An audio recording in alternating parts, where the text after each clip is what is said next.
नमस्कार. आज आपण सलग 5व्या आठवड्यात आलेलो आहोत. आपले वर्ग सुरू झाल्यापासून श्रावण महिन्यात चांगला दिवस आहे.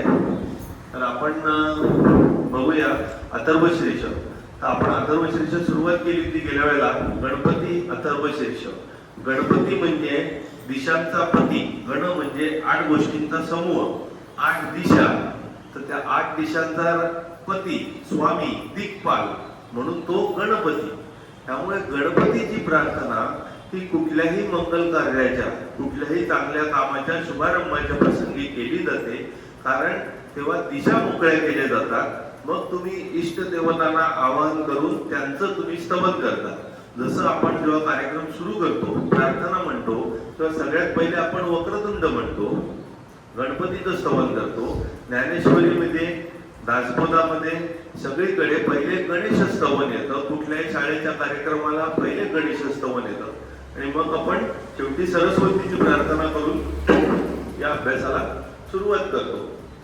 तर गणपती अथर्वशीर्षात आपण बघितलं होतं. थोडे रिव्हिजन घेऊया. हरिओम नमस्ते गणपतये. त्या गणपतीचा मी नमस्कार करतो. मग हू एम आय, मी कोण आहे. हे जे 8-9 भाग आहेत अथर्वशीर्षात, त्यातला पहिला आणि दुसरा भाग आपण बघत होतो.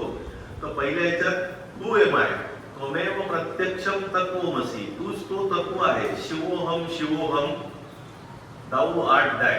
त्वमेव केवलम कर्तारम धर्तारम आणि हर्तारम, तूच तुझा कर्ता धर्ता आणि हर्ता आहेस, ज्याच्यावर आज आपण परत येणारच आहोत. म्हणजे तूच सगळं काही स्वतःला सांभाळणार आहेस.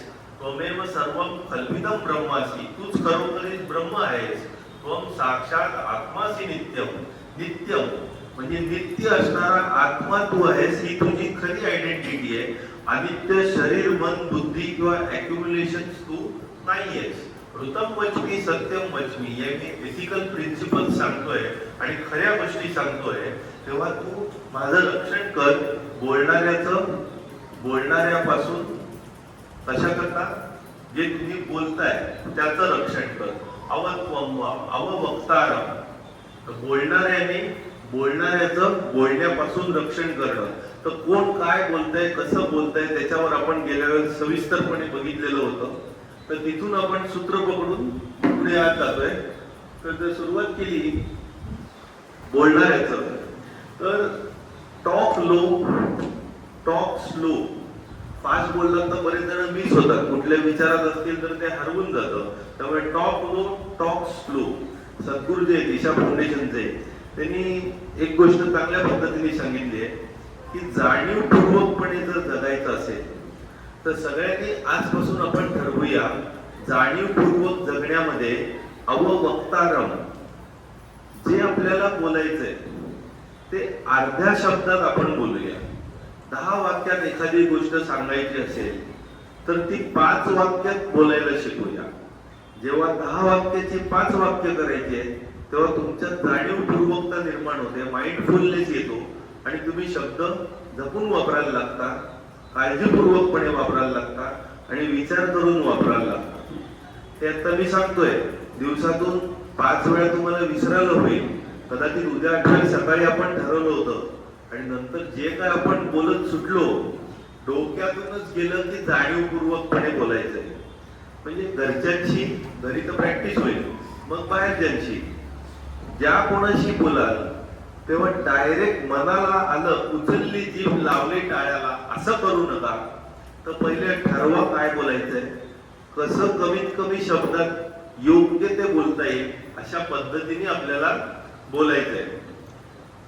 गीतांजलीमध्ये रवींद्रनाथ टागोरांनी जे कविता संग्रह लिहिला होता, ज्याला नोबेल पुरस्कार मिळाला, तर त्या गीतांजलीमध्ये रवींद्रनाथ टागोरांची कविता आहे, जे जाणीवपूर्वक जगणं असतं की ते देवाला कृतज्ञतापूर्वक प्रार्थना करतायत की हे देवा, की या जगात तुम्हाला जन्माला घातलंस, जे काही भव्य दिव्य बघायचं होतं ते माझ्याकडून बघितलं गेलं, त्याबद्दल मी तुझा कृपाभिलाषी आहे. जे मधुर संगीत ऐकण्यासाठी तू मला कान दिलेस त्याबद्दल मी तुझा ऋणी आहे. मला तू हे बोलायला वाणी दिलीस, त्यामुळे मी लोकांना आनंदी सुखी करू शकलो, त्याबद्दल मी तुझा कृपाभिलाषी आहे.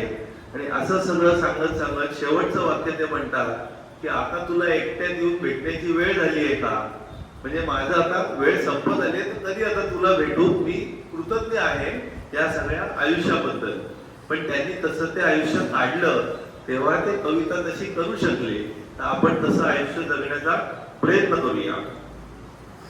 विल्यम ओस्लर म्हणून एक डॉक्टर होता. मी डॉक्टर असल्यामुळे डॉक्टरांच्या गोष्टी पण वाचतो. मोठा डॉक्टर होऊन गेल्या शतकात विल्यम ओस्लर.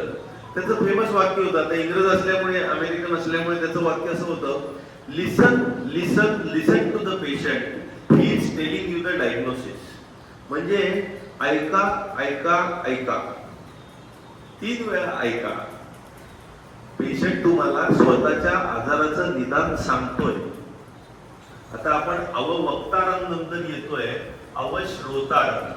म्हणजे आता ऐकणाऱ्याचं स्वतःपासून ऐकण्यापासून संरक्षण करायचंय.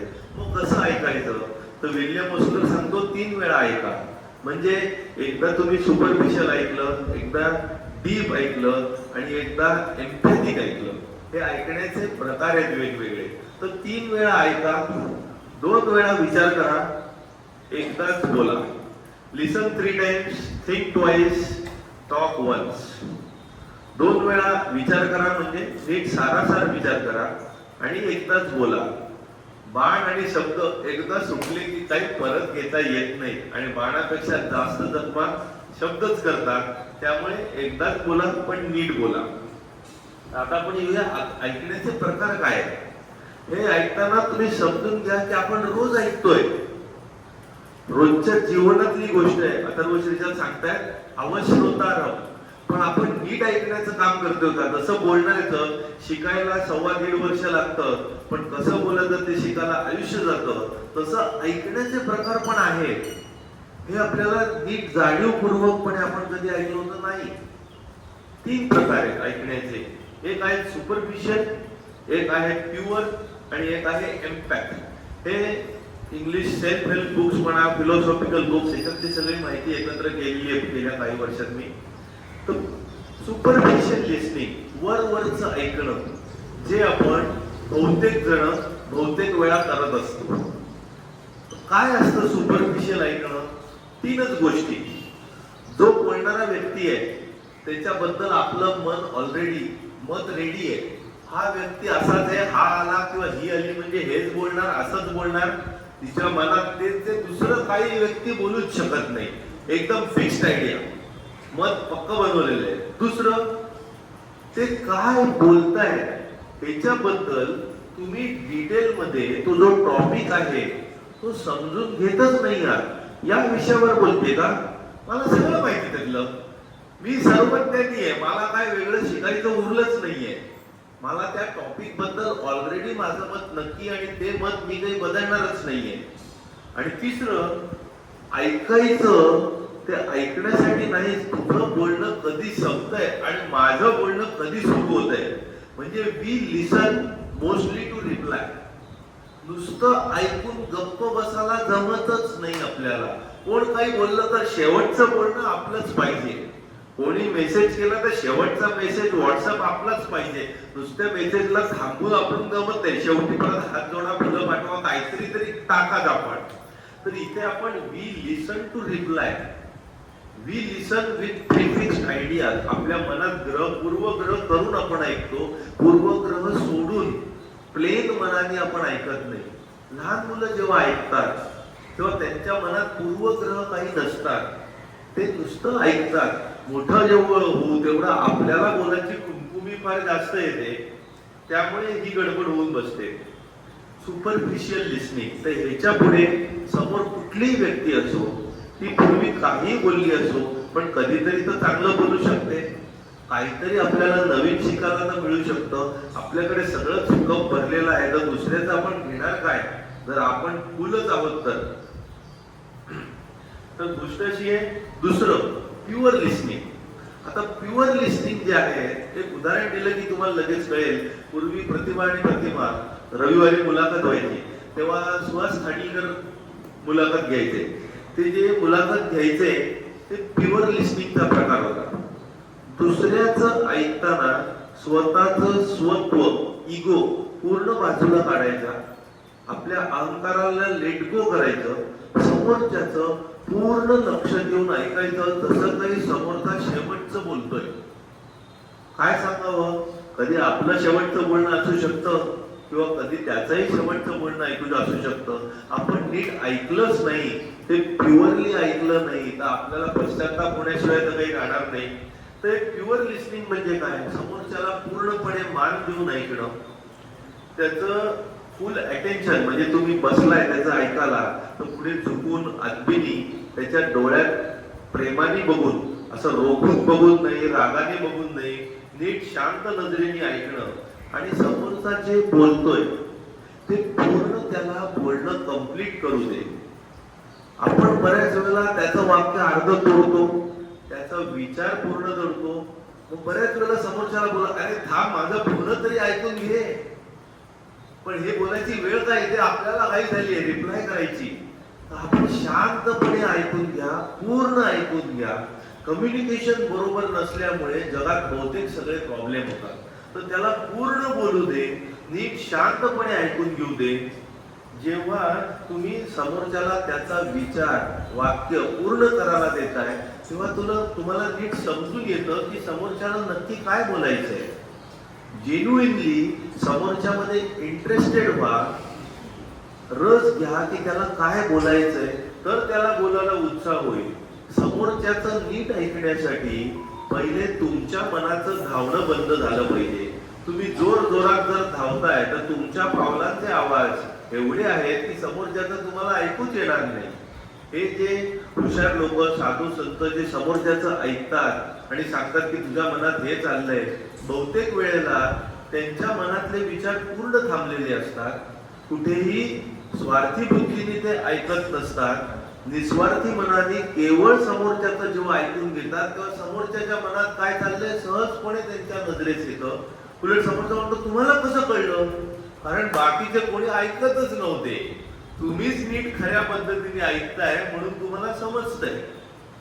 आता ह्याच्यात एक स्टेप अजून जर पुढे गेलो आपण, एम्पॅथ लिसनिंग. एम्पॅथ लिसनिंग म्हणजे एम्पथी, समोरच्याच्या जागी राहून समोरच्याचा विचार करणं, समोरच्याच्या जागी समोरच्याच्या ठिकाणी राहून त्याच्या विचाराच्या शक्तीने विचार करणं इज एम्पॅथ लिसनिंग. इंग्लिश इंटरव्ह्यू घेणारी एक होती, पूर्वी त्याची टीव्ही वरती बरेच एपिसोड यायचे, रांदेवू सिमी गरेवाल. तर त्या ह्याच्यात ती जेव्हा मुलाखत घ्यायची तेव्हा तिची खासियत अशी होती, ती बोलायची कमी. समोरचा एखादा बोलत असेल तर ती केअरफुली त्याच्याकडे काळजीपूर्वकपणे बघायची. त्याचे डोळे कसे, त्याच्या चेहऱ्यावरचे हावभाव कसे, तो कुठलं वाक्य बोलतोय, चेहऱ्यावरची एक्सप्रेशन काय बदलतायत, आवाजाचा स्वर वरती किती खालती जातोय, आणि बोलून झाल्यावर तो इमोशन्स काय एक्सप्रेस करतोय. तेव्हा बऱ्याच वेळेला बोलून झाल्यावर 10-20 सेकंद ती काहीच बोलायची नाही, गप्पच बसून राहायची. आणि जो बोलणार असायचा तो थांबायचा, पॉज घ्यायचा आणि परत बोलायला सुरुवात करायचा. तेव्हा ज्या दडलेलं आहे ते अजून बाहेर यायला लागायचं. ही जी कला असते त्याच्यात आत दडलेलं शांततेत त्याला काय बोलायचंय, समोरच्याला जे बोलायचंय त्या शब्दांमागे काय कारण आहेत हे जेव्हा तुम्ही जाणून घेता, तो हे का बोललाय. बऱ्याच वेळेला आई आपल्याला ओरडते किंवा बायको आपल्याला चिडून बोलते असं जेव्हा आपण म्हणतो तेव्हा तिच्या शब्दांमागची कारणं आपण शोधण्याचा प्रयत्न करत नाही. त्यामुळे गैरसमज होतात आणि भांडणं होतात. त्यामागचं प्रेम आपण लक्षात घेणं गरजेचं आहे, म्हणजे बरीच अडचणी सुटायला मदत होती. तर जेव्हा तुम्ही ऐकता तेव्हा ऐकताना तुम्ही तुमच्या हृदयाचं ऐका आणि मेंदूचं ऐका. आता ऐकणं हा एकच शब्द मराठीत आहे, पण इंग्रजीमध्ये याच्यात 2 शब्द आहेत, हिअर आणि लिसन. हिअरिंग आणि लिसनिंग, ते 2 अर्थ कसे वापरले छानपणे जातात. जेव्हा तुम्ही एखादं संगीत ऐकत असता तेव्हा तुम्ही म्हणता, म्हणजे गाणं कानावर पडतं तेव्हा तुम्ही म्हणता म्युझिक चालू आहे, सो दॅट इज हिअरिंग. पण जेव्हा गाणं कानावर पडतं आणि तुम्ही म्हणता काय सुंदर बोल आहे, लिरिक्स तुम्हाला कळतात, तेव्हा तुम्ही म्हणता you are listening. So hearing आणि लिसनिंग मधला फरक लक्षात आला. लिसनिंग म्हणजे लक्ष देऊन तुम्ही नीट ऐकताय, अर्थ समजून घेताय, इट्स कॉल्ड लिसनिंग. आणि नुसतं कानावर पडणं जसं शाळेत अर्ध्या मुलांच्या कानावर पडत असतं पण समजत तर काही नसतं, पण अर्धी मुलं लक्ष देऊन समजून घेत असतात. That is called listening. तर लिसन टू युअर हार्ट आणि हिअर टू युअर माइंड. म्हणजे जे बुद्धी तुम्हाला सांगते ते तुमच्या कानावर पडू दे, अवेअरनेस मध्ये राहू दे, पण शेवटी ऐका तुमच्या हृदयाचं, म्हणजे तुमच्या सद्सद विवेक बुद्धीचं ऐका. जेव्हा कुठलीही तुम्ही कृती करत असता तेव्हा तुमची सद्सद विवेक बुद्धी काय सांगेल तेच तुम्ही जास्त ऐका, तेच नेहमी बरोबर येईल असं म्हणणं आहे. त्यामुळे जर एखादी गोष्ट तुम्ही पाहत असाल पण नीट बघत नसाल, आता पाहणं आणि बघणं याच्यात इंग्लिश मध्ये लुक आणि सी. लुक म्हणजे नुसतं बघताय आणि बघताय म्हणजे डिटेल मध्ये जेव्हा बघता तेव्हा त्याला सी म्हणतात. म्हणजे उदाहरणार्थ तुम्ही चित्र बघितलं, हा छान चित्र आहे, पण ते चित्रात काय चित्रकाराला सांगायचं आहे, त्या मागचा उद्देश काय आहे, त्याच्यातल्या भावना काय आहेत, कुठल्या मूड मध्ये ते चित्र काढलं गेलंय, हा जेव्हा तुम्ही डिटेल अभ्यास करता बघून, तेव्हा त्याला म्हणतात यू सी, म्हणजे डिटेल मध्ये बघणं. जेव्हा तुम्ही नुसतं बघताय, when you are just looking and not seeing, जेव्हा नुसतं तुमच्या कानावर पडतंय पण तुम्ही नीट ऐकत नाही आहात, जेव्हा तुम्ही नुसते जिवंत आहात पण खरंच जगत नाही आहात, तर त्याला अर्थ आहे का? तर जाणीवपूर्वक जगणं गरजेचं आहे. अथर्व शीर्षक पुढे आपल्याला हेच सांगतायत की नुसतंच जन्माला आले, वाढले, पैसे कमवले, मुलं बाळ झाली, म्हातारे झाले आणि मेले, ह्याच्यात तुमची ग्रोथ काही झाली का? का फक्त शरीराची वाढ झाली आणि शरीराची वाढ संपली, इथेच आयुष्य संपलं का? हा जाणीवपूर्वकपणे विचार करा. तर आता आपण येऊया पुढच्या ह्याच्यात, अववक्तारम, अवश्रोतारम, अवदातारम आणि अवधातारम. दातारम म्हणजे तुम्ही पालन पोषण करणार. आता अवदातारम, दातारम म्हणजे देणं, दान करणं, चॅरिटी करणं. त्याच्यात भगवद्गीतेत छान 3 श्लोक दिलेले आहेत. दातव्यम इति यद्दानम दीयते अनुपकारिणे. अनुपकारिणे मी कोड करून लिहिलेलं आहे. देशे काले च पात्रे च तद्दानम सात्विकम स्मृतम. म्हणजे एखाद्याला जर एखादी गोष्ट द्यायची असेल, जे मला लहानपणी वडिलांनी पण सांगितलेली होती की कोणाला जर कधी द्यायची वेळ आली तर ते परत कधी मिळणार नाही, त्या अपेक्षेनेच दे. त्यांनी अनुभवाने सांगितलेलं होतं. पण भगवद्गीतेत श्रीकृष्ण तेच सांगतायत की जर कोणाला काही द्यायचंय तर ते परत मिळणार नाही, रिटर्नच्या अपेक्षेने देऊ नका, तर ते सात्विक दान म्हणून म्हटलं जातं. सात्विक, राजसिक आणि तामसिक हे 3 दानावरती 3 श्लोक दिलेले आहेत.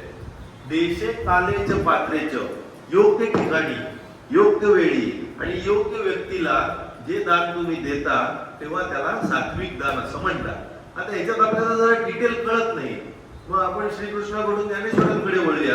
ज्ञानेश्वर म्हणतात योग्य ठिकाणी, योग्य वेळी आणि योग्य व्यक्तीला म्हणजे काय हे त्यांनी एक्सप्लेनेशन दिलेलं आहे. जालया सुबीज प्रसंगू, म्हणजे जेव्हा बी पेरण्याचा प्रसंग आलेला आहे, पडे क्षेत्र वापेचा पांगू, म्हणजे चांगली सुपीक जमीन जर मिळालेली नाहीये तर ते बीज रुजेल का? त्याचा उपयोग नाहीये. चांगलं बीज रुजण्यासाठी चांगली जमीन असणं पण गरजेचं आहे. तैसाची दानाचा हा लागू दिसत असे, म्हणजे योग्य व्यक्तीला दान देणं का गरजेचं आहे. अनर्घ्य रत्न हातात चढे, अनमोल रत्न आहे ते तुम्ही हातावर चढवताय. प्रचंड मोठा हिरा तुम्हाला मिळालेला आहे, गोसलेला आहे, तो हातावर चढवताय, पण भांगाराची ओढी पडेल. भांगार म्हणजे सोनं, पण ते रत्न बसवायला सोनच कमी पडतंय, तर रत्न बसणार कसं? किंवा ते पुढे जाऊन म्हणतात दोन्ही झाली तरी न जोडे लेते अंग. रत्न पण आहे, सोनं पण आहे, पण ते ज्या अंगावर चढवायचंय ते अंगच आजारी आहे, ते अंगच कृश आहे, तर उपयोग काय? म्हणजे रत्न चांगलं हवं, सोनं चांगलं हवं रत्न चढवायला, आणि जे अंगावर चढवायचंय ते अंग पण दष्टपुष्ट सुदृढ सुंदर असणं गरजेचं आहे. तैसे दिदळे दातयाचे, जो कोणीही अंग नुमचे, कोणीही अंग नुमचे म्हणजे रिटर्न काही करणार नाही, हे पकडून चाला. आणि पुढे जाऊन ज्ञानेश्वर महाराज सांगतात अर्पिलिया ही साम्यतयाचे कीजे पैगा. इथे संपोधक ज्ञानेश्वर म्हणजे अर्पिलिया ही साम्यतयाचे, ज्याला द्यायचंय तो तुमच्या सारखाच आहे, तुमच्याच पातळीचा आहे, तुमच्या खालती नाहीये की वरती नाहीये, त्याला समभावाने समजूनच द्या. विवेकानंद याच लाईनीवर म्हणतात की थँक द टेकर, ज्याला द्यायचंय त्याला थँक्यू म्हणा की तू मला संधी दिलीस हे देण्याची, त्यामुळे माझी आत्मशुद्धी होण्यास मदत झाली.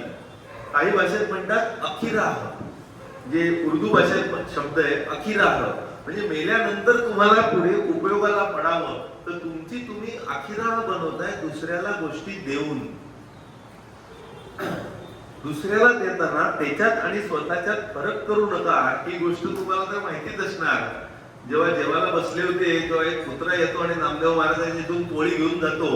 नामदेव महाराज तूप घेऊन मागे धावत जातात. अरे ती पोळी नुसतीच आहे, त्याला तूप पण लावून घे. म्हणजे ते देणाऱ्याला कमी समजत नाहीये, उलट सांगतात तूप पण लावून घे, एवढा समभाव ठेवणारे नामदेव महाराज. तर दुसरं हे झालं सात्विक दान. मग राजसिक ज्ञान दान आणि तामसिक दान. तर राजसिक ज्ञानात यत्तु प्रतिउपकारार्थम, म्हणजे दुसऱ्यावर उपकार काहीतरी हेतू ठेवून तुम्ही केलाय. फलम उद्दिश्य वा पुनः, फलम उद्दिश्य म्हणजे तुझ्यावर उपकार केले, आता देव मला काहीतरी देईल या भावनेने, किंवा तू उद्या माझ्यावर उपकार कर, आज मी तुझ्यावर करतोय या भावनेने तुम्ही करता. दीयतेच्या परिक्लिष्टम, देताना पण साम्यभाव सोडाच. दिलं आता मागेच लागलेत वर्गणी घ्यायला, खंडणी घ्यायला, तर ते देतोच मी आता, त्याशिवाय काही हे माझा पिच्छा सोडणार नाही, ते राजसिक दान झालं. ते चिकटलेलेच आहेत, देणगी दिल्याशिवाय सोडतच नाहीये, ते झालं राजसिक ज्ञान. मग ज्ञानेश्वरांनी 2 उदाहरणं दिली आहेत. मनी पदी मनी धरून दुभते, चारीने जेवी गाईले, म्हणजे गाईला चारा, गाय दूध देईल म्हणून तुम्ही घालताय, तो चारा देणं काही सात्विक दान नाहीये, ते राजसिक आहे. कारण तुम्हाला नंतर दूध पाहिजे. हा पेव करूनी आई ते पेरू जायचे, हा तुम्हाला बी पेरायचंय, कारण नंतर तुम्हाला पीक मिळणार आहे. म्हणजे तुम्ही पेरण्यासाठी त्या झाडांसाठी तुम्ही काही करत नाही आहात, तर ते उपयोगाचं नाहीये. पै कळांतर लाज, पै कळांतर गाठी बांधीचे, मग पुढीलांचे काज कीचे. 12व्या शतकात ज्ञानेश्वर महाराजांनी लिहिलंय. ते म्हणतायत पै कळांतर गाठी बांधीचे, म्हणजे तेव्हा देखील लोक दुसऱ्यांची कामं करण्याच्या आधी लाच घ्यायचे. कळांतर गाठी बांधीचे म्हणजे पैसे आधी द्या मला, मी माझ्या गाठीला बांधतो, मग तुमचं काम करतो. हे जे आहे पैसे आधी घ्या आणि नंतर काम करा, हे राजसिक दान झालेलं आहे. पूजा घेऊनी रसू दीजे पीडितांची. आता इथे ते डॉक्टरांवर पण आलेले ज्ञानेश्वर महाराज. पूजा घेऊन, पूजा म्हणजे द्रव्य, रसू म्हणजे औषध. त्या काळी 12व्या शतकात जे वैद्य असायचे ते पूजा घ्यायचे म्हणजे काय, पूजेबरोबर दक्षिणा आली. म्हणजे इन शॉर्ट पैसे किंवा बाकीच्या गोष्टी घेणार आणि रस दिला, म्हणजे काढा दिला, रस दिला. कोणासाठी? पीडितांशी. तर ते पूजा घेऊनही रसू द्यायचे. गेल्या काही वर्षात परमेश्वर कृपेने मी जेव्हा हॉस्पिटलमध्ये ऍडमिट पेशंटला ट्रीटमेंट देतो, तेव्हा आम्ही कोणाकडूनच डिपॉझिट घेत नाही, कोणालाही अडवून ठेवत नाही की पैसे दिल्याशिवाय जायचं नाही. कोणीही जाऊ शकतं. फक्त ओपीडीला मात्र ट्रीटमेंट दिल्यावर पैसे घ्यायला लागतात, तिथे डिपॉझिटचा प्रश्न येत नाही. आता आपण येऊया पुढे. तामसिक दान. आदेश काले यद्दानम अपात्रेभ्य दीयते, म्हणजे चुकीचं ठिकाणी चुकीच्या वेळी अपात्र व्यक्तीला तुम्ही पैसे देणं. उदाहरणार्थ उद्या तुम्ही टेररिस्टला फंडिंग केलं तर दॅट इज अपात्र. त्यांनी काय होणार आहे, त्या गोष्टी पडणार आहेत. तुम्ही भिकारी आज किती पैसे दिले तरी तो उद्या त्याच ड्रेसमध्ये त्याच ठिकाणी परत भीक मागणार आहे. त्यांनी तुम्ही त्यांचं भीक मागणं काही सोडवत नाही आहात, त्याला तुम्ही उलट अजून प्रमोशन देताय. हा किती वादग्रस्त मुद्दा दिसला तरी तिथे तुम्ही त्याला सोल्युशन देत नाही आहात, तर अजून खतपाणी करताय. जर भीक नाहीच मिळाली तर तो काहीतरी हातपाय हलवेल, जिथे अन्नछत्र चालू आहे तिथे जाऊन तो खाऊ शकतो, बाकीच्या गोष्टी करू शकतो. पण इथे ठेवून तुम्ही उलट त्याला चालना देताय. अदेश काले यद्दानम अपात्रेभ्य दीयते असत्कृतम, म्हणजे विदाउट रिस्पेक्ट, मान न देता पैसे अंगावर फेकणं, म्हणजे टोटल डिसरिस्पेक्ट विथ कंटेम्प्ट. अवज्ञातम तत् तामसम उदारतम, याला तामस दान असं म्हणतात. आता चंद्रगुप्ताची गोष्ट ऐकूया. जेव्हा चंद्रगुप्त महाराज जेव्हा संन्यास घेतात की सगळं आता पुढे सगळं राज्य देऊन टाकतात, दान धर्म करून बाहेर पडतात, किंवा नगराच्या बाहेर पडतात, साध्या वेशामध्ये असतात, सगळी लोक जमलेली असतात एका झाडाखाली आणि त्यांची चर्चा चालू असते की काय चंद्रगुप्त महान आहेत, सगळं त्यांनी देऊन टाकलं, हे दिलं ते दिलं ते दिलं. हा याला राहत नाही, हा जाऊन म्हणतो चंद्रगुप्त स्वतः, काय केलं त्या महाराजांनी, काय ते जन्माला येताना घेऊन आले होते की जे त्यांनी दिलं. म्हणजे इन शॉर्ट अशी कुठली गोष्ट आहे जी तुम्ही दिली नाहीत तर खरोखरच कायमची तुमची होणार आहे, ती इथूनच मिळवलेली आहे, तेच ठेवताय. फक्त देवाने तुम्हाला संधी दिली ती इकडची तिकडे करायची, सगळ्यांनाच ती पॉवर काही दिलेली नाही. तुम्ही आजचा दिवस जगला नाही जर तुम्ही आज एखादी गोष्ट अशी केली नाही की ज्याची कोणीही कुठल्याही स्वरूपात परतफेड करू शकत नाही. परतफेड न करता येण्यासारखी जर चांगली गोष्ट तुम्ही केली तर आजचा दिवस तुम्ही खऱ्या अर्थाने जगला. आता दुसरी गोष्ट महाभारतातली सोन्याचं मुंगूस. काही जणांना माहिती पण असेल, जेव्हा महाभारताचं युद्ध संपलं तेव्हा पांडव जिंकले, मग त्यांनी मोठा दान धर्म केला, भरपूर अभूतपूर्व दान धर्म केला. आणि तो दान धर्म चालू होता तेव्हा बरेच जण तिथे बसलेले असतात, काहीतरी घेत असतात आणि एक दोन कुटुंब बोलत असतात, अरे काय दान धर्म आहे, काय एकदम आहे. आणि अचानक एक मुंगूस येतं तिकडे, अर्ध सोन्याचं असतं अर्ध साधं असतं. त्यांना आश्चर्य वाटतं, अरे अर्ध सोन्याचं आहे मुंगूस आणि अर्ध साधं आहे. तर ते येतं तिथे, ते तिथे असं लोळतं गडापडा आणि ते म्हणतं काय दानात काही विशेष दम नाहीये. सगळे म्हणतात काय सांगतोय तू, ते बोलकं मुंगूल असतं, महाभारतातली गोष्ट बोलकं मुंगूल असतं. म्हणतो अरे काय सांगतोय, याच्यासारखा दान शेकडो वर्षात कधी झाला नाही, होणार नाही आणि तुम्ही म्हणता याच्यात दम नाही. तो म्हणतो हो दम नाही याच्यात. तो म्हणतो मी तुम्हाला गोष्ट सांगतो, एका घरी 4 जण होते, आई वडील आणि 2 मुलं. खूप गरीब होते, खायचे प्यायचे एकदमच कष्ट होते, बरेच दिवस उपाशी होते आणि शेवटी त्यांना एकदा काहीतरी मिळतं अन्न आणि शेवटी बऱ्याच दिवसांनी आज जेवायला मिळणार म्हणून सगळे खुश असतात, अगदी मराळ टेकलेले असतात सगळे. आणि तेवढ्यात त्यांच्याकडे एक अतिथी येतो आणि तो म्हणतो मला खूपच भूक लागली आहे, मग आता कोणाचं अन्न त्याला द्यायचं, कारण नाही मिळालं तर जीव जाणार. माशाच्यात वडील म्हणतात मी माझं अन्न देतो, मी मेलो तरी चालेल, बायको आणि मुलं सांभाळतील. मग ते स्वतःचं अन्न देतात. तो अतिथी म्हणतो मला अजून भूक लागली, बायको म्हणते माझं देऊन टाकू. शेवटी मुलं म्हणतात माझं देऊ. त्या अतिथीला कल्पनाच नसते, तो 4 जणांचं अन्न खातो, आशीर्वाद देतो आणि निघून जातो. आणि त्या रात्री ते चौघे गतप्राण होतात. आणि ते गतप्राण झाल्यावर तिथे मुंगूस येतं, ते उष्ट शरीर थोडस चिकटलेलं असतं ते चाटाला, आणि ते मुंगूस तिथे पडतं. जिथे थोडस उष्ट असतं तो भाग त्या मुंगुसाचा सोन्याचा होतो. आणि जेव्हा महाभारताच्या ह्याच्यावरती ते मुंगूस जेव्हा लोळतं तेव्हा उरलेला भाग काही सोन्याचा होत नाही. तो म्हणतो त्या 4 जणांनी जे दिलं, जे स्वतःकडे त्यांच्याकडे काय उरलं तर काही उरलं नाही. ते दान सगळ्यात श्रेष्ठ. पांडवांनी सगळं दिलं पण शेवटी राजमहाल आणि सगळी प्रॉपर्टी तर त्यांच्याकडे उरलेली आहे, म्हणजे त्यांचं दान त्यांच्यापेक्षा श्रेष्ठ होऊ शकत नाही. So in short, charity is not measured by what you give but what you are left with. हे दानाचं झालं. तर meaning of life is to find your gift. आयुष्याला अर्थ केव्हा होतो, देवाने तुम्हाला काय देणगी दिली आहे, काय स्पेशल गिफ्ट दिलंय ते जेव्हा तुम्ही शोधता, तुमच्यातली कला जी दैवी देणगी असते, तेव्हा आयुष्याला अर्थ प्राप्त होतो. आणि आयुष्याला उद्देश काय प्राप्त होतो, जेव्हा ते गिफ्ट तुम्ही सगळ्यांना द्यायला लागता. जेव्हा ते गिफ्ट तुम्ही सगळ्यांना देता तेव्हा आयुष्य उद्देशपूर्ण होतं. जे तुम्ही घेता, जे तुम्ही कमावता, त्याने तुमचा चरितार्थ चालतो.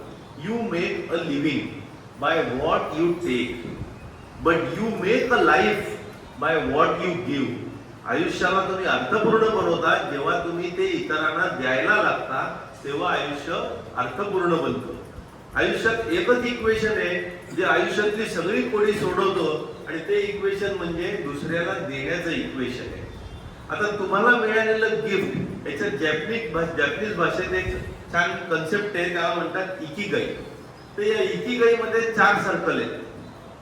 तर तुम्हाला जे गिफ्ट मिळालंय ते तुम्हाला करायला सगळ्यात जास्त आवडतं.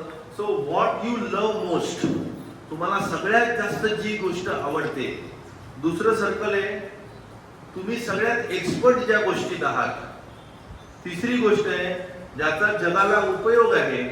आणि चौथी गोष्ट त्याबद्दल जग तुम्हाला किंवा त्याबद्दल तुम्हाला रिवॉर्ड मिळतात. हे चौथं सर्कल. ही चारही सर्कल जिथे इंटरसेक्ट होतात आणि ते जर तुम्ही करत असाल तर त्याला इकिगाई म्हणतात. आयुष्याचं इप्सित. म्हणजे जर मला एखादी गोष्ट खूप आवडते आणि त्या गोष्टीतच मी एक्सपर्ट आहे आणि ती गोष्ट मी रोज करतोय किंवा त्याचा जगाला उपयोग होतोय आणि त्यामुळे मला त्याचा मोबदला मिळतोय तर माझी इकिगाई साध्य झाली. आज परमेश्वर कृपेने मी थोड्याफार प्रमाणात म्हणू शकतो की मला फिटनेसची आवड आहे. मी शरीर सौष्ठव स्पर्धेत गेले 18 वर्ष उतरतोय. मी स्विमिंग करतो, बॉडी बिल्डिंग करतो, बऱ्याच गोष्टी आहेत. तो फिटनेसचा मंत्र मी बॉडी बिल्डिंग कॉम्पिटिशन मध्ये जाऊन पण भाषण देतो. माझ्या सगळ्या पेशंटना सांगतो, तुम्हाला सांगतो. सारखं सांगून त्याचा माझ्यावरही इफेक्ट होतो. जो आज मी अभ्यास करतोय, जी अभ्यासाची आवड आहे, ज्याने मी ज्या गोष्टी शिकतोय त्या गोष्टी शिकत मी तुमच्याशी शेअर करतोय, त्याचा माझ्यावर इफेक्ट होतो, त्याचा मलाही उपयोग होतो. म्हणजे जी गोष्ट तुम्हाला खूप आवडते, ज्याच्यात तुम्ही एक्सपर्ट आहात, ज्याची जगाला उपयोग आहे आणि ज्याचा तुम्हाला मोबदला मिळतोय, तो प्रत्येक वेळेला मोबदला आर्थिक स्वरूपात आहे असं बघण्यापेक्षा त्याचा तुमच्या आयुष्याला उपयोग होतोय, हा ज्याला जमल्या गोष्ट त्याला इकिगाई असं म्हणतात. प्रत्येकाला मिळालेलं गिफ्ट वेगळं आहे, पण ते गिफ्ट जेव्हा तुम्ही दुसऱ्यांना देता तेव्हा ते सार्थक होतं. अवधातारम. आता आपण पुढे येऊया शेवटच्या भागात. अवधातारम म्हणजे पालन पोषण, केअर टेकर. तूच तुझा केअर टेकर आहेस. तुलाच सोल्युशन काढायचं आहे. तूच तुझ्या जीवनाचा शिल्पकार आहेस. अवानुचान मव शिष्य. तुझ्या शिष्याला, तुझे जे फॉलोअर्स आहेत त्यांना देखील तुलाच वाचवायचं आहे. आता लास्ट पॉइंट आहे आजचा, तिसरा सेक्शन अथर्व शीर्षातला. सगळ्या दिशांपासून तुला रक्षण करायचं आहे. आणि दिशा संपल्या की आजचा कार्यक्रम संपला. तर सगळ्या दिशा जेव्हा आहेत तेव्हा त्याला सजगता असं म्हटलेलं आहे धनंजय गोखलेंनी त्या स्वयं टॉक मध्ये. तर या दिशा म्हणजे कुठल्या, तो उत्तर दक्षिण. आपण सर्वसाधारणपणे शाळेत जर प्रश्न विचारला दिशा कुठल्या, पूर्व पश्चिम दक्षिण उत्तर. सुरुवात कुठून करतो, पूर्वपासून. पण गणक ऋषी त्यांनी अथर्व शीर्ष लिहिलं, ते सुरुवात करतात पश्चिम दिशेपासून. कारण का एका शब्दात त्याला दोन अर्थ काढायचे. अवपश्चातात म्हणजे पश्चिम दिशा, इकडून रक्षण कर आणि पाठीमागून जे घडून गेलेलं आहे त्याच्यापासून तुझं रक्षण कर. अवपुरस्तात म्हणजे पुढून रक्षण कर, जे भविष्यात घडणार आहे त्याच्यापासून आणि पूर्वेपासून. अवोत्तरातात अवदक्षिणातात, उत्तर दक्षिण अवचोर्ध्वातात, अवच ऊर्ध्वातात, ऊर्ध्व म्हणजे वरती. अवाधरातात म्हणजे खालून. सर्वतोमाम पाही पाही समंतात. हे सगळ्या दिशांकडून तुला रक्षण करायचंय. तर आपण येऊया या दिशा ज्या आहेत, ही सजगता आहे. तर ह्याच्यात तुम्हाला काय बघायचंय, माणूस आणि इतर प्राणी ह्याच्यात मेन फरक काय आहे. परमेश्वराने माणसाला दोन मोठी हत्यारं दिलेली आहेत, स्मरणशक्ती आणि विचारशक्ती. पण बऱ्याच वेळेला ती हत्यारं आपण स्वतःविरुद्धच वापरतो आणि आत्महत्यारे बनतो. तर स्मरणशक्ती जी आहे त्यांनी आपण ज्या भूतकाळात नको त्या गोष्टी घडलेल्या आहेत त्याच नेमके लक्षात ठेवतो. त्याच आपण परत स्वतःला आठवण करून देतो, इतरांना आठवण करून देतो.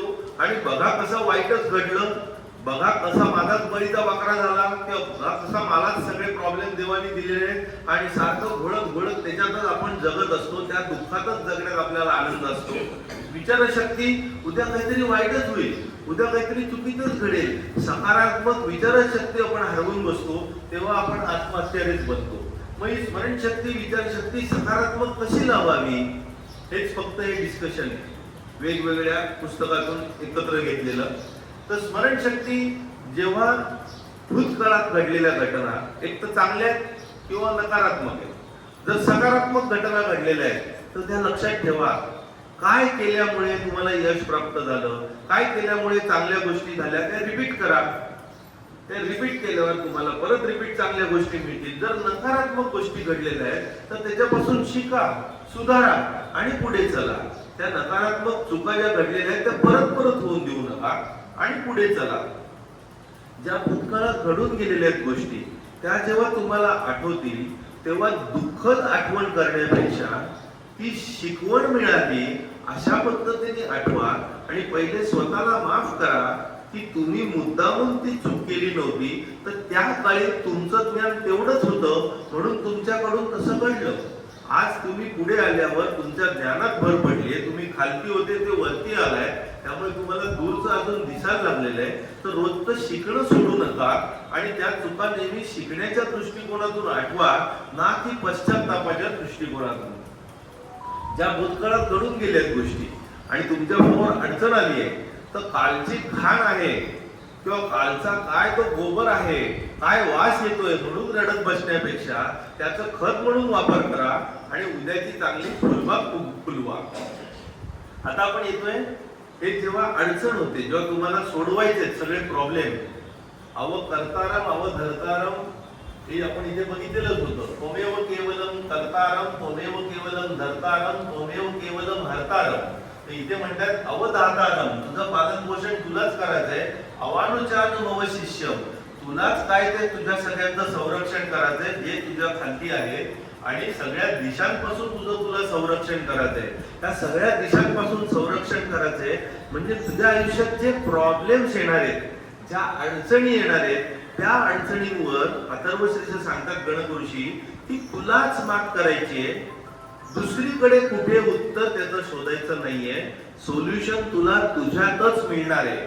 आता हे सोल्युशन मिळण्यासाठी तुला तुझ्यामध्ये सगळ्यात मोठं देवाने जे हत्यार दिलेलं आहे त्याला म्हणतात विवेक, डिस्क्रिमिनेशन. आता हे डिस्क्रिमिनेशन विवेक वापरून तुला नक्की काय बघायचंय. कुठलीही गोष्ट तुमच्या समोर आली तर तुम्हाला पहिले बघायचंय की हा नक्की प्रॉब्लेम आहे का. खरं सांगायचं झालं तर प्रॉब्लेम अशी गोष्ट अस्तित्वातच नसते. बाहेर परिस्थिती असते, ती परिस्थिती तुम्हाला फेवरेबल असते किंवा तुम्हाला अनफेवरेबल असते, दॅट्स इट. याच्या पलीकडे परिस्थिती नसते. जर ती परिस्थिती फेवरेबल नसेल तर तुम्ही त्याला प्रॉब्लेम म्हणता. कधी कधी अनफेवरेबल सिच्युएशन हे तुम्ही म्हणता इनकन्व्हिनियन्स. म्हणजे तुम्ही ट्रॅफिक जॅम मध्ये अडकलाय, ते इनकन्व्हिनियन्स आहे. तुमचे पंखे लाईट गेलेले आहेत, तुम्हाला घाम फुटतोय, तो इनकन्व्हिनियन्स आहे, फिजिकल इनकन्व्हिनियन्स आहे. तर ह्याच्यात प्रॉब्लेम अडचण काही नाहीये, तो तुम्हाला टेम्पररी डिस्कम्फर्ट आहे हे लक्षात घ्या. जग कधीच तुम्हाला त्रास देत नाही. World never tortures you, only your mind torture you. त्यामुळे गोष्ट अशी आहे की डिस्क्रिमिनेशन, विवेकचा वापर करून तुम्ही शोधा की अडचण आहे का नाही. बऱ्याच वेळेला एखादी गोष्ट तुम्ही अडचण अडचण अडचण म्हणून म्हणता, पण ती अडचण नसून ते कटू सत्य असतं जे तुम्ही स्वीकारणं गरजेचं आहे. ती इनएव्हिटेबल असतं, ते टाळता येण्यासारखं नसतं, त्याच्यात ऑप्शन नसतो. उदाहरणार्थ मृत्यू आला, तो मृत्यू आला त्याच्या आधी काय होणार, व्यक्ती सिरियस होणार. वय झाल्यावर, सिरियस झाल्यावर मृत्यू जेव्हा अटळ दिसतो तेव्हा ती अडचण नसते, ते कटू सत्य असतं जे स्वीकारणं गरजेचं आहे. श्रीकृष्ण भगवद्गीतेत सांगतातच आहे, जातस्य हि ध्रुवा मृत्यू ध्रुवम जन्म मृतस्य च तस्माद अपरिहार्येथे न त्वं शोचितुम अर्हसि. ज्याला जन्म झालेला आहे ते मरणार आणि ज्याला मरण आहे तो परत जन्माला येणार, हे अटळ सत्य आहे. तर अशा या अपरिहार्य घडणाऱ्या गोष्टींसाठी तू शोक करणं बंद कर.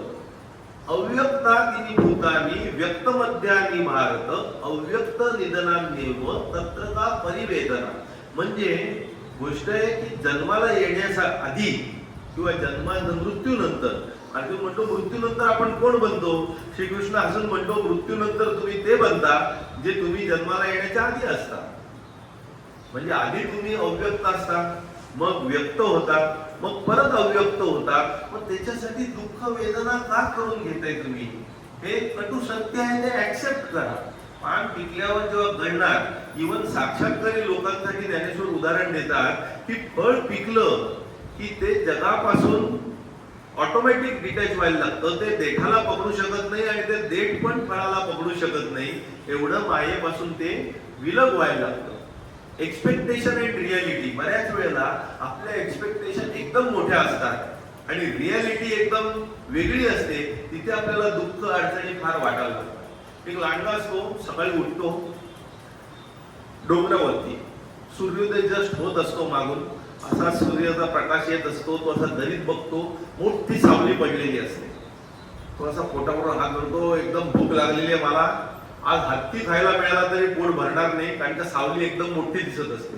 दुपारपर्यंत वणवण वणवण फिरतो, काही शिकार मिळत नाही, सूर्य डोक्यावर येतो आणि सावली एकदम छोटी झालेली असते पायाशी, कारण का भर दुपारी डोक्यावर सूर्य असल्यामुळे तू बघतो सावली, पोटावर हात फिरवतो आणि म्हणतो उंदीर मिळाला तरी भरपूर होईल. त्यामुळे बरेच जण आपण सुरुवातीला त्या टेकडीवरचे नाटके असतो की आपल्याला वाटतं आयुष्यात काय करता येईल काय नाही, पण जेव्हा दुपार व्हायला लागते तेव्हा आपली सावली छोटी होत जाते आणि वास्तवाचं आपल्याला भान येतं. तर वास्तवाचं भान न सोडता आपण राहिलो तर अडचणी सोडणं सोपं होईल. फॅक्ट्स आणि इमोशन्स. मी आता 25 वर्ष परमेश्वर कृपेचे हॉस्पिटल चालवतोय, स्टाफ, त्यांच्या अडचणी, सगळ्या गोष्टी जेव्हा मला तक्रारी येतात, सर हे ना अशी बोलली, हे ना हे झालं, ही मावशीने हे केलं, या सिस्टरनी हे केलं वगैरे वगैरे, अशी तक्रार माझ्याकडे यायला सुरुवात झाली की मी त्यांना थांबवतो. तुम्ही तुमचे इमोशन्स बाजूला काढा, मला फक्त फॅक्ट सांगा, बरोबर काय चुकीचं काय आपण दुरुस्त करू. आज त्यांचं चुकतंय, उद्या तुमचं चुकेल, पण तुम्ही इमोशन घातल्यामुळे तुमचं कसं बरोबर आणि समोरचीच कशी चुकीची याच्यावर भर देऊ नका. समोरच्याचा इगो परत हर्ट होणार. त्यामुळे आता मला तक्रारी शांतपणे हसून फक्त फॅक्ट सांगितल्या जातात आणि त्यांना माहिती आहे मी काय बोलणार आहे. त्यामुळे वातावरण अजून सोपं होतं, अडचणी प्रॉब्लेम सोडवायला खूप सोपं होतं. कंप्लेन वर्सेस ट्रस्ट हा फार महत्वाचा प्रश्न आहे. Complain versus trust. कंप्लेंट ऐकायला ना कोणालाच आवडत नाही. जर आपल्याला अमेरिकेचे संरक्षण मंत्र्यांनी सांगितलं होतं, कॉलिन पॉवेल, की जर तुमच्या हाताखालची व्यक्ती, तुमच्या जवळची व्यक्ती जर तुम्हाला कंप्लेंट करते तर नेहमी लक्षात घ्या, that person trust you totally. त्या व्यक्तीचा तुमच्यावर पूर्णपणे विश्वास आहे म्हणून तुम्हाला कंप्लेंट येते. जर तुमच्या हाताखालच्या लोकांनी तुम्हाला कंप्लेंट करणं बंद केलं तर समजा त्यांचा तुमच्यावरचा विश्वास उडालाय. तुम्ही त्यांचे प्रॉब्लेम सोडवूच शकत नाहीये म्हणून तुम्हाला कंप्लेंट होत नाही. त्यामुळे बायको कधी तुम्हाला जर बोलत असेल, एखादी तक्रार किंवा कंप्लेंट किंवा प्रॉब्लेम सांगत असेल तर चिडण्यापेक्षा नीट शांतपणे समजून घ्या, त्या कंप्लेंट मागची कारण समजून घ्या, त्याच्यात तुम्ही काय करू शकताय हे अथर्वशीर्षात गणकऋषी सांगतच आहे. पण ते नीट ऐकून घ्यायला शिका आणि त्यांना रिस्पॉन्ड करा, त्या कंप्लेंटला रिॲक्ट करू नका.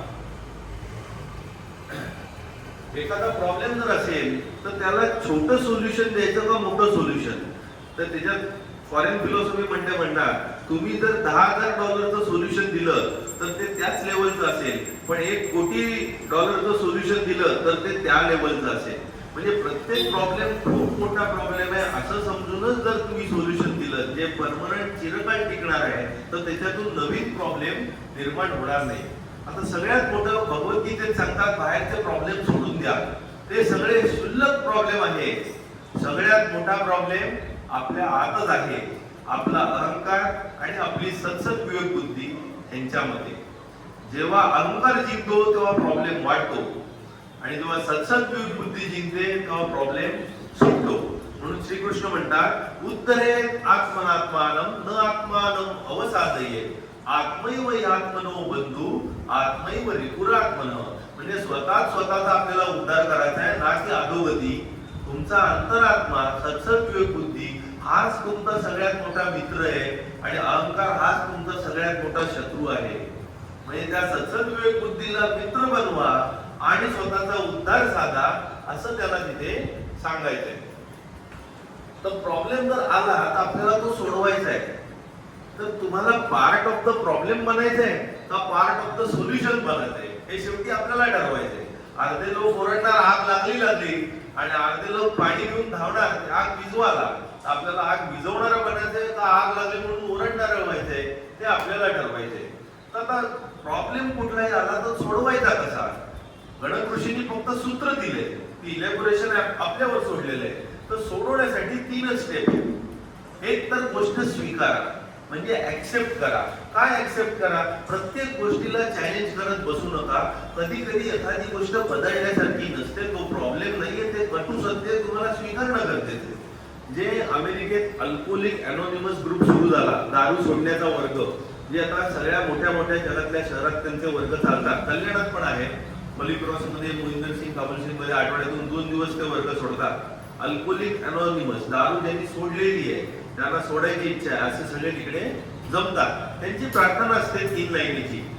मराठीत सांगतो, हे परमेश्वरा, जी गोष्ट या जगात मी बदलू शकत नाही ती स्वीकारण्याची मला शक्ती दे. दुसरं वाक्य, जी गोष्ट मी बदलू शकतो ते बदलण्याचं मला सामर्थ्य दे. आणि जी गोष्ट मी बदलू शकत नाही आणि बदलू शकतो त्याच्यातला भेद कळण्याचे मला ज्ञान दे. म्हणजे प्रॉब्लेम सोडवताना जे बदलू शकत नाही ते स्वीकारणं गरजेचं आहे, जे बदलू शकतात ते बदलणं गरजेचं आहे. आणि यातला भेद करण्यासाठी विवेकाची गरज आहे, म्हणून पहिले आपण विवेकाचं बोलतो. तर आपण पुढे येऊया, काय बदलायचं. आता बदलायचं म्हटल्यावर सगळ्यात पहिले विचार बदला. सोच बदलो तो जमाना बदल जाएगा. विचार बदला म्हणजे ऍटिट्यूड बदला. जर ऍटिट्यूड निगेटिव्ह असेल, नकारखंड असेल, तर काय होणार, प्रॉब्लेम अजून एक वाढला. म्हणजे विचार जर नकारार्थी केले तर प्रॉब्लेम मध्ये भर पडली, उत्तरापासून तुम्ही अजून दूर गेले आणि ती रेस तुम्ही कधी जिंकूच शकत नाही, कारण तुम्ही नकारात्मक दिशेनेच विचार करताय. मग सकारात्मक दिशेने करायचं म्हणजे त्या प्रॉब्लेम कडे बघण्याचा दृष्टिकोन बदला, ऍटिट्यूड बदला. म्हणजे तर प्रॉब्लेम नसून तो एक अडथळा आहे, प्रॉब्लेम नसून तो एक अडथळा आहे, ऑब्स्टेकल आहे असं बघा. मग तो ऑब्स्टेकल नसून तो एक संघर्ष आहे, आव्हान आहे. ते आव्हान आपल्याला पार करायचं आहे. अब्दुल कलाम जेव्हा इस्रो मध्ये मुख्य होते तेव्हा ते खालच्यांना आव्हान द्यायचे, प्रॉब्लेम आहे म्हणून नाही सांगणार, ते चॅलेंजेस द्यायचे. ते आव्हान म्हणून बघा. जेव्हा तुमच्या समोर आव्हान येतं तेव्हा त्या आव्हानाकडे एक संधी आहे, त्या संधीच्या रूपात बघा. आणि अशी संधी मिळायला लागली तर देवाला तुम्ही धन्यवाद द्या की तुझ्या कृपेमुळे मला ही आव्हानं प्राप्त झालेली आहेत, या संध्या प्राप्त झालेल्या आहेत. जेव्हा तुमची मनस्थिती, तुमचा ऍटिट्यूड वीक असतो तेव्हा बाहेरची परिस्थिती तुम्हाला प्रॉब्लेम किंवा अडचण दिसते. जेव्हा मनस्थिती समतोल असते तेव्हा बाहेरची परिस्थिती तुम्हाला आव्हान दिसते. आणि जेव्हा मनस्थिती बळकट असते तेव्हा बाहेरच्या परिस्थितीत तुम्हाला संधी दिसते. तर अडचणीतून संधी कशी शोधायची या दिशेने जर बघितलं तर अडचण सोडणं सोपं होऊन जातं. गोष्ट अशी आहे की आपल्या आयुष्यात 95% गोष्ट, जे इथे सगळे बसलेले आहेत त्याच्यात 95% गोष्ट, काही जणांच्या बाबतीत 99% गोष्ट एकदम चांगल्या चाललेल्या आहेत. फक्त 5% गोष्ट आपल्या मनाविरुद्ध आहे.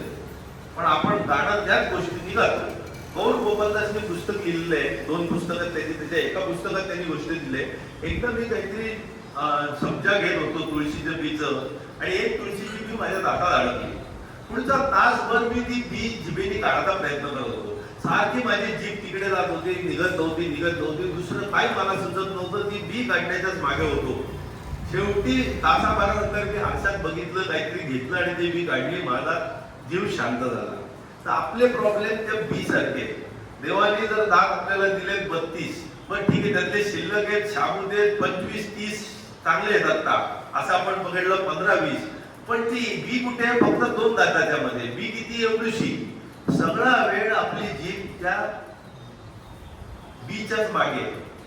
ते म्हणतात जीभ ही आपल्या मनासारखी आहे, सारखं मन आपलं त्या अडचणीच्याच मागे फोकस करतंय, चांगल्या गोष्टी आपण बघणंच विसरतोय. ते म्हणतात याचा अर्थ असा नाही की अडचणीकडे दुर्लक्ष करा, पण तिच्याकडे गरजेपेक्षा जास्त लक्ष पुरवून तुम्ही आयुष्याचा आनंद घेणं सोडू नका. त्याच्याकरता तुम्ही आरसा बघा. जेव्हा आरसा उपलब्ध होईल, एखादा हत्यार मिळेल तेव्हा ते टूथपिक काढून टाकावी. पण त्याच्याकरता सगळा वेळ करून तुमची कामं सोडून तिथे मागे लागण्यात खरोखरीच वर्थ आहे का ते, हा त्याच्या मागे विचार करा. जेव्हा अडचण तुमच्याकडे येते तेव्हा उलटा विचार करा, मन का हो तो अच्छा, मन का ना हो तो और भी अच्छा, क्योंकि वो उसके मन का हो रहा है. असं अमिताभ बच्चनच्या वडिलांची कविता, हरिवंशराय बच्चनची. म्हणजे मनाविरुद्ध गोष्ट होतात ते देवाच्या इच्छेने होतात, त्या चांगल्यासाठीच होती. इंग्लिश फिलॉसॉफी मध्ये एक कविता आहे छान, I walked with joy and she chattered all the way. म्हणजे सतत बडबड चालू होती. And not a thing I learn, मी काहीच शिकलो नाही त्यापासून.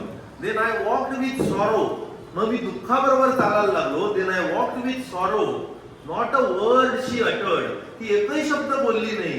And oh what I have not learn, आणि मी काय काय नाही शिकलो. म्हणजे जेव्हा अडचणी दुःख येतात तेव्हा तुम्ही शिकता. त्यामुळे वाईज माणसं, हुशार माणसं, पंडित माणसं अडचणींना जास्त इन्व्हिटेशन देतात. जेव्हा अडचण येते तेव्हा ते खुश येतात, कारण आता आपली प्रगती साध्य होणार आहे. सामान्य माणूस अडचण आला की दुःखी होतो आणि त्याच्यात शिकण्याची संधी तो हरवून बसतो. सेन्स ऑफ ह्युमर म्हणजे स्वतःवर विरोध करण्याची बुद्धी ज्याला आहे तो अडचणींवर सहज मात करू शकतो. चार्ली चॅप्लिन एवढ्या गरिबीत त्यांनी आयुष्य काढलं, पण त्यांनी त्याच्यावर पिक्चर बनवले आणि त्या सेन्स ऑफ ह्युमरचा वापरून तो सर्वोत्तम हास्य सम्राट झाला. देवाला कधी देव आणि प्रॉब्लेम म्हणजे देवाला कधीही सांगू नका तुम्हाला प्रॉब्लेम किती आहे.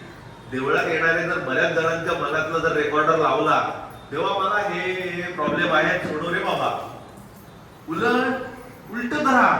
आता शीर्ष म्हणतात त्वमेव प्रत्यक्षम तत्त्वमसी, तूच देव आहेस, तुझ्यातच देव आहे. प्रॉब्लेमला सांग तुझा देव किती मोठा आहे. देवाला प्रॉब्लेम सांगू नका, प्रॉब्लेमला सांगा तुमचा देव किती मोठा आहे, किती सर्वव्यापी आहे. प्रॉब्लेम उरणारच नाही. प्रॉब्लेम जो आहे तो टॅकल करण्यासाठी नुसतं बोलून नाहीये, मेहनत पण घेणं गरजेचं आहे. आणि ती मेहनत इतकी प्रचंड तुम्ही घेतली, डिसिप्लिन बाळगला, तर कुठल्याही प्रॉब्लेमला सामना करण्याची तुमच्यात क्षमता राहिली पाहिजे. चायनीज ऑलिम्पिक चाललेलं होतं, बेजिंग ऑलिम्पिक. स्विमिंग कॉम्पिटिशन चाललेली होती आणि त्या स्विमिंग कॉम्पिटिशन मध्ये डायव्ह मारल्या जो एक्सपर्ट डायव्हर होता त्याच्या गॉगल मध्ये गेलं पाणी आणि ते त्याला दुसऱ्या हातालाच लक्षात आलं, पाणी आलं. तिसऱ्या चौथ्या हाताला पूर्ण दोन्ही गॉगल भरले आतून आणि ते करून पाणी काढण्यात जे मायक्रो सेकंद जातात, ते 2-4 सेकंद त्याच्यात गेलंच मेडल, म्हणजे शेवटचा झाला असता ऑलिम्पिक फायनल, सत्य घटना. आणि तेव्हा त्यांनी आठवलं की आपण रात्रीच्या अंधारात प्रॅक्टिस केलेली होती कोचनी, ब्लाइंड फोल्डेड, पण डोळेच त्यांनी मिटले आणि पूर्ण वेगाने, पूर्ण श्वेशाने हात मारत गेला आणि ठराविक हात झाल्यावर लागणार तिथे लोकांचा आवाज पण जवळ यायला लागला आणि तेवढे हात लागायच्या आधीच त्याचा हात लागला. त्यांनी पकडलं, ते गॉगल काढला, वरती बघितलं तर new world record, congratulation Michael Phelps. अशी घटना घडलेली होती. तर प्रॉब्लेम सोडवण्यासाठी तुमचा डिसिप्लिनही तेवढा तगडा असणं गरजेचं आहे. मग ऍक्शन काय घेणार तुम्ही? तर डेल कार्नेगीची पुस्तकं आहेत, self help books, how to win friend and influence people. त्याच्यात त्यांनी बेसिक काही ऍक्शन प्लॅन स्टेप्स दिलेले आहेत. पहिले, एखादी अडचण वाटत असेल तर सगळी माहिती गोळा करा, तिच्या फेवर मध्ये, तिच्या नॉट इन फेवर मध्ये. म्हणजे वकिलांनी, तुमच्या साईडचा वकील, अपोजिट साईडचा वकील, सगळी माहिती गोळा करून झाली की एक्झॅक्ट प्रॉब्लेम काय तो स्टेट करा. नेमकी अडचण तुम्ही मोजक्या शब्दात लिहिली की अर्धा प्रॉब्लेम सुटला. बऱ्याच वेळेला नेमका प्रॉब्लेम विसरून गेलेला असतो आणि भांडणं चालू असतात. कशामुळे भांडण झालं हेच लक्षात नसतं बऱ्याच वेळेला, पण भांडणासाठी भांडण मात्र चालू असतं. मग एकदा तुम्ही प्रॉब्लेम दिला की मग त्याच्याकरता काय सोल्युशन ऑप्शन आहे, कशा प्रकारे हा प्रॉब्लेम सोडवतोय, 1 2 3 4 5 ऑप्शन्स लिहा. ऑप्शन लिहून झाले की त्यातला बेस्ट ऑप्शन सिलेक्ट करा आणि मग त्याच्यावर कृती करा. एकदा कृती सुरुवात केली की मागे वळून त्याच्याबद्दल शंका बघू नका. In short, this is called being concerned about problem and not worrying. Worrying म्हणजे एखाद्या भोवती गोल फिरणं, सोल्युशन निघतच नाहीये, तोच प्रॉब्लेम तुम्ही परत बोलताय. किंवा रॉकिंग चेअर, जी पुढे मागे होणारी खुर्ची आहे, तुम्ही पुढे मागे होताय, कुठेच पोहोचत नाही यार, तसं होऊन देऊ नका. ज्यांनी त्यांचे सर्वोत्तम प्रयत्न दिलेले आहेत अडचण सोडवायला, त्यांना कधीच पश्चाताप होत नाही. आता समजा एखादी अडचण तुम्ही स्वीकारू शकत नाही यार, ती बदलू पण शकत नाही यार, अशी जेव्हा परिस्थिती होईल तेव्हा काय करणं गरजेचं आहे? तिकडून निघून जा, दुसऱ्या वातावरणात जा. काही लोकांना बदलणं शक्य नसतं, तिथून तुम्ही निघून गेलेलं बरं. किंवा तुमची स्वतःची पातळी इतकी उंच वाढवा. जसं गौर गोपालदास सांगतात की तुम्ही विमानातून जाताना माणसं एकदम छोट्या मुंगीसारखी दिसतात, त्या मोठ्या ज्या बिल्डिंग तुम्हाला खालून मोठ्या दिसत असतात, तुम्ही विमानातून जाताना त्या बिल्डिंग पण छोट्या होतात, कारण तुमची पातळी वाढलेली आहे. जेव्हा तुम्ही तुमची पातळी वाढवता तेव्हा त्या अडचणी छोट्या होतात. तेव्हा तुम्ही अडचणी छोट्या करत नसता, तर स्वतःची पातळी वाढवत असता, म्हणून त्या अडचणी छोट्या दिसत असतात. आणि शेवटचा भाग आहे की जर एखादा प्रॉब्लेम सुटत नसेल तर त्याचे पाठ करा आणि त्यातला छोटा भाग इझियर गोष्ट जी तुम्ही सहज सोडवू शकता ती सोडवा, मग थोडं पुढचं सोडवा, मग थोडं पुढचं सोडवा. कुठलीही गोष्ट एका झटक्यात नाही सुटली तर परत परत प्रयत्न करणं कधी कधी जमतं. बेस्ट बॉक्सर जो असतो तो पहिल्या राऊंडला जिंकतो अशातला भाग नाहीये. कधी कधी त्याला 10 राऊंड पण खेळायला लागतात जिंकण्यासाठी. तर या राऊंडला नाही झालं पुढच्या राऊंडला प्रयत्न करतो, अजून चांगला प्रयत्न करतो, म्हणून प्रॉब्लेमला सामोरे जातो. आता शेवटचा भाग, आज फ्रेंडशिप डे आहे. फ्रेंडशिप डे चा आपण अर्थ घेऊन काय करूया, जे गणक ऋषी म्हणतायत तुम्ही स्वतःचेच फ्रेंड व्हा आणि स्वतःचे प्रॉब्लेम सोडवा. पण जेव्हा तुम्ही बाहेरून मित्र बघता, तो मित्र तुमच्या उद्देशांना सहकार्य देतो ना, आयुष्यातले तुमचे जे गोल आहे तुमच्यावर तो पूर्ण विश्वास टाकतोय ना, आणि तुमच्या बरोबर फक्त मजा मारायला नकोय तर तुमच्या दुःखात सहभागी होतोय आणि तुमच्या बरोबर आयुष्यात चांगल्या दिशेने वाटचाल करणार आहे, तो खरा मित्र. तुम्हाला मित्राला हात पकडून चालायची गरज नसते, तुम्हाला खात्री असते तो तुम्हाला नेहमी हात द्यायला तयार आहे.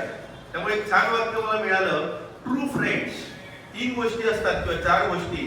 केअर विदाउट हेजिटेशन, कुठल्याही हिचकिशीशिवाय लगेच मदतीला तयार असतात, ते खरे मित्र. आज माझा मित्र महेश केळकर पण इकडे आलेला आहे शाळेतला, 10वी पर्यंत आम्ही बरोबरच होतो, आधी पण एकदा येऊन गेला. They care without hesitation, they remember without limitation and they forgive without expectation. True friend care without hesitation, remember without limitation, forgive without expectation and love with little communication. मला यांच्याशी फार संबंध नसतो, पण एक फोन केला की सगळे हजर होतात. मी MBBS MD करून 10 वर्ष झाली, मग जेव्हा लग्न करायचं ठरवलं तेव्हा सगळ्यांना फक्त एक फोन केले. 10 वर्षात कोणाला भेटते, धाडून सगळे लग्नाला जमलेले होते. त्यामुळे गोष्ट अशी की कोणाशी संपर्क नसेल तरी they love with very little communication are true friends. म्हणजे रोज भेटायलाच पाहिजे, रोज सगळे मेसेजेस करायलाच पाहिजे अशी फ्रेंड्सना गरज नसते. खरे friends love you with very little communication also. So best friends are like mirror and shadow. Last point, best friends are like mirror and shadow. Mirror म्हणजे ते आरशात तुमचं प्रतिबिंब दाखवतात, तुमचं खरं स्वरूप दाखवतात न घाबरता. आणि शॅडो म्हणजे सावली, काही झालं तरी तुम्हाला सोडून जात नाही. आता आपण बसायला नाही, आजचं शेवट करूया. आता विश्वात्मके देवे येणे वाक्यज्ञे तोषावे, दोषोही मज द्यावे पसाय धाने.